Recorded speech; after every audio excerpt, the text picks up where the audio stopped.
Hi hello വിശന്നാൽ നമ്മൾ എന്ത് ചെയ്യുമല്ലേ? രാത്രിയായപ്പോഴത്തേക്ക് എനിക്ക് വിശപ്പിൻ്റെ വിളി വന്നു. നോക്കിയപ്പോൾ 2 ഇടിയപ്പം ഇരിക്കുന്നു. അപ്പോൾ എനിക്കൊരു അറിയാവുന്നൊരു ഐറ്റം ഉണ്ട്, അത് ഉണ്ടാക്കാൻ നോക്കി. ചെയ്യാൻ മറന്നുപോയി. പാത്രം വെച്ചു, എണ്ണ ഒഴിച്ചു, കടുക് വറുത്തു. സവാള നോക്കിയപ്പോൾ ഇല്ലായിരുന്നു, അപ്പോൾ കുഞ്ഞുള്ളി ഇട്ട്, എന്നിട്ട് അതിനകത്ത് കുറച്ച് ഉപ്പും കൂടി ഇട്ട് അതൊന്ന് വയറ്റി വന്നപ്പോൾ ഇഞ്ചി വെളുത്തുള്ളി ചെറുതായിട്ടൊന്ന് അരിഞ്ഞ് അത് ഇട്ട് കൊടുത്ത്, അതിൻ്റെ പച്ചമണം മാറി വന്നപ്പോൾ നമ്മൾ തക്കാളിക്ക് ഇട്ട് അതൊന്ന് ഉടച്ച് വന്നപ്പോഴത്തേക്ക് മഞ്ഞൾപ്പൊടി, മുളക് പൊടി, ചിക്കൻ മസാല, അതിനെല്ലാം പച്ചമണം മാറി വരുമ്പോൾ നമ്മൾ എന്തിടണം? ചിക്കൻ ഇല്ലെങ്കിൽ മുട്ട ഇട്ടാലും മതി കേട്ടോ. ഇവിടെ ചിക്കൻ ഉള്ളതുകൊണ്ട് ഞാൻ ചിക്കൻ ഇട്ടു.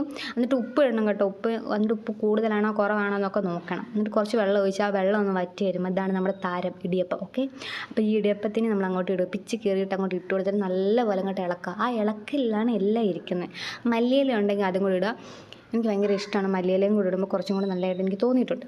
പക്ഷേ മല്ലിയില ഇല്ലായിരുന്നു, എന്തോ ചെയ്യാൻ. അങ്ങനെ നല്ലപോലെ ഇളക്കിയിട്ട് ഒരു പാത്രത്തിലിട്ട് തട്ടിയിട്ട് കഴിക്കുക. ഊതിയിട്ട് കഴിക്കണം, നല്ല ചൂട് കാണും. ഓക്കെ, അപ്പോൾ അടിപൊളിയാണ്, ഒന്ന് ട്രൈ